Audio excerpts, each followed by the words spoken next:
Good morning students. Gaur जनजाति की समाज संस्कृति के विषय में हम अध्ययन कर रहे थे। गौड़ जनजाति की समाज व संस्कृति, ठीक है।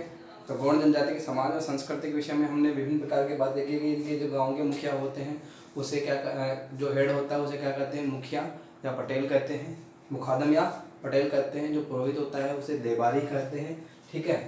ऐसी कुछ हम चर्चाएं कर रहे थे। फिर हम बात कर रहे थे कि गौड़ जनजाति के लोग जो चांदनी रात होती है पूर्णिमा की, उस पूर्णिमा की रात में स्त्री और पुरुष साथ में क्या करते हैं, समूह में नृत्य करते हैं। और जो इनके प्रमुख गायक जाति होती है जिसे बोलते हैं धुलिया, जो इनके प्रमुख गायक जाति है उसे क्या नाम है, गायक जाति का धुलिया जाति है ना। तो ये धुलिया जाति क्या करती है, इनके जो प्रमुख गीत गाती है। और जो गौड़ के जो प्रधान होते हैं, जो मुख्य गौड़ होते हैं, ये क्या करते हैं, इनकी जो मान्यताएं, गौंडों की जो मान्यताएं होती है और इतिहास होते हैं उसे गाकर सुनाते हैं। इनकी जो पुरानी मान्यताएं हैं और जो गौंड का इतिहास है उसे क्या करते हैं, अपने जो गीत होता है या अपने जो सॉन्ग यानी इनका जो एक रिदम होता है उसमें गाकर सुनाते हैं। और इसी प्रकार जो गौड़ जनजाति के जो प्रधान है जो ये जो इतिहास गाकर सुनाते हैं, उस इतिहास में होता क्या है, उस इतिहास का मुख्य विषय क्या है, उस मुख्य विषय की हम चर्चा करें। तो गौड़ जनजाति के लोगों के इतिहास का मुख्य विषय यानी उसमें जब वो गीत जो अपना जो गाना गाते हैं, अपना जो गाकर जो सुनाते हैं उसमें क्या बोलते हैं, उसमें वो उनका जो भाव होता है बताते हैं कि गौड़ों का इतिहास कैसा रहा है। तो गौड़ के इतिहास के बारे में जो गौड़ के प्रधान होते हैं इस प्रकार से बताते हैं कि जब गौड़ के भगवान ने जन्म लिया, जब गौड़ जनजाति के जो लोग हैं उसकी हम बात करें कि इनके जब भगवान ने जन्म लिया तो उनकी माँ ने उन्हें बेसहारा छोड़ दिया। यानी गौड़ों ने जब जन्म लिया, एक इतिहास की बात है कि क्या ये कहते हैं, है ना। वास्तविकता क्या है कि जब गौड़ ने जन्म लिया तो इनकी माँ ने बेसहारा छोड़ दिया। अब बेसहारा छोड़ दिया तो क्या हुआ, देवी पार्वती ने, है ना, जो भगवान शिव की पत्नी है देवी पार्वती, जिसने क्या किया, इन गौड़ लोगों को सहारा दिया। और जब गौड़ लोगों को सहारा दिया तो शंभू महादेव ने क्या कर दिया, इन्हें गुफा में कैद कर दिया। देखो एक कहानी टाइप में, एक पौराणिक कथा की अगर हम बात करें, इस प्रकार से एक कथा है कि जब गौड़ के भगवानों ने जन्म लिया और उनकी माँ ने, जो गौड़ की माँ है, उन्हें क्या कर दिया, गौड़ों को बेसहारा छोड़ दिया। देवी पार्वती ने उन्हें हेल्प की, उन्हें सहारा दिया। और जो शंभू महादेव हैं, शंभू महादेव ने क्या कर दिया, गौड़ को, जो गौड़ लोग हैं उनको क्या कर दिया, गुफा में कैद कर दिया। गौड़ों को क्या कर दिया, गुफा में कैद कर दिया। और जो गौड़ के नायक है पानड़ी कपार लिंगम, जो इनके नायक है, नेता हम कह सकते हैं, जो है पानड़ी कपार लिंगम, इन्होंने जंगू बाई की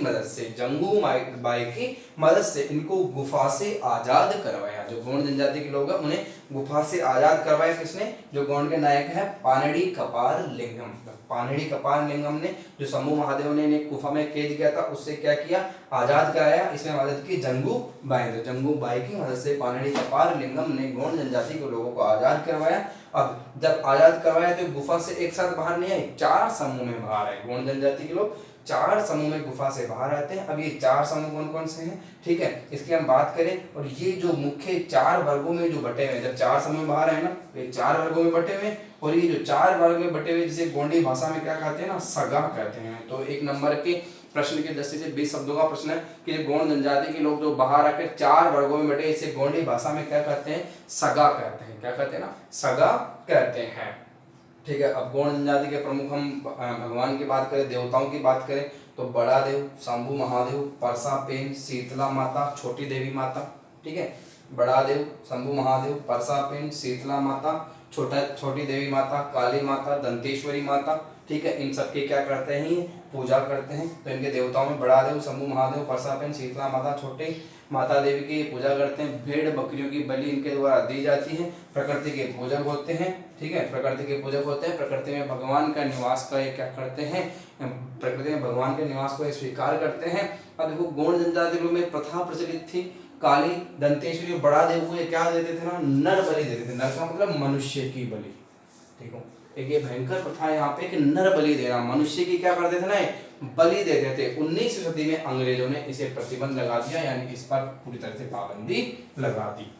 तो बहुत महत्वपूर्ण बात यहाँ पे बात करेंगे, कैसी कौन सी जनजाति है जो नर बलि देती थी। तो नर बलि देने वाली जनजाति का नाम है गौड़ जनजाति, किसको देती थी, कौन कौन से भगवान को, काली देवी, दंतेश्वरी देवी और बड़ा देव को। काली देवी, दंतेश्वरी देवी, बड़ा देव को। और 19वीं सदी में अंग्रेजों ने इसे पूर्णतः प्रतिबंधित कर दिया कि नर बलि नहीं देनी है। इस प्रकार से एक मोस्ट इंपोर्टेंट क्वेश्चन की दृष्टि से और नॉलेज की दृष्टि से हम इसे लर्न करेंगे कि काली, दंतेश्वरी, बड़ा देव को ये जो गौड़ जनजाति के लोग हैं क्या देते थे ना, नर बलि देते थे। और 19वीं सदी में अंग्रेजों ने इस पर क्या कर दी, पूर्णतः पाबंदी लगा दी। तो इस प्रकार से हमने यहाँ पे जो मुख्य बात की, गौड़ों की प्रमुख गायक जाति उसका नाम क्या है, धुलिया।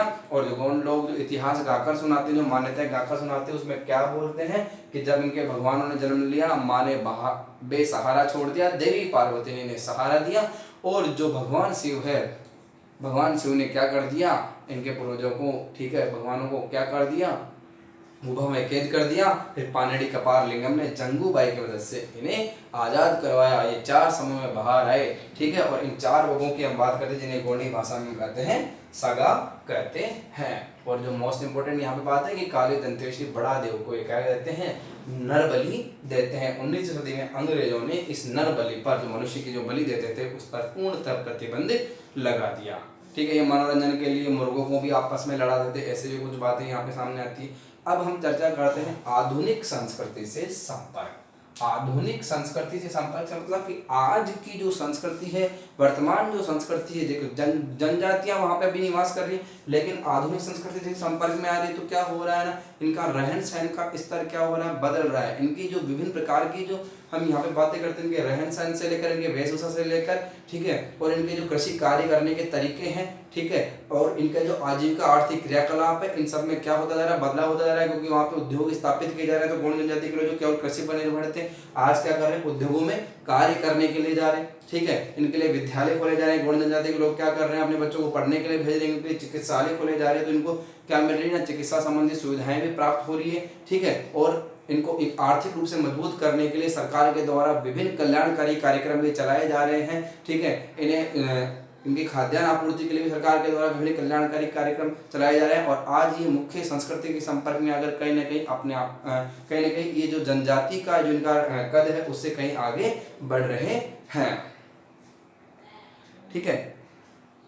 इनके जीवन शैली में क्या हो रहा है, पूरी तरह से बदलाव आ रहा है। इनकी जो रीति रिवाज है, पुरानी परंपराएं हैं, उनमें भी क्या हो रहा है, कुछ लचीलापन आ रहा है और वे आज नए स्तर की ओर आगे बढ़ने लगे हैं। सरकार ने दास्ता का प्रतीक कबाड़ी प्रथा को पूर्णतः प्रतिबंधित कर दिया था। यहाँ इनमें पाई जाती है कबाड़ी प्रथा। कबाड़ी प्रथा, अब ये कबाड़ी प्रथा क्या थी, दास्ता का प्रतीक, दास्ता यानी गुलामी का प्रतीक थी। और इस कबाड़ी प्रथा को जो दास्ता का प्रतीक यानी कि इनको कहीं ना कहीं किसी प्रकार से दास बना लिया जाता था, गुलाम बना लिया जाता था। ये जो दास्ता का जो प्रतीक है, इस प्रथा को क्या कर दिया गया है, पूरी तरह से प्रतिबंधित कर दिया गया, या हम कहेंगे कि इसे समाप्त कर दिया गया है, ठीक है।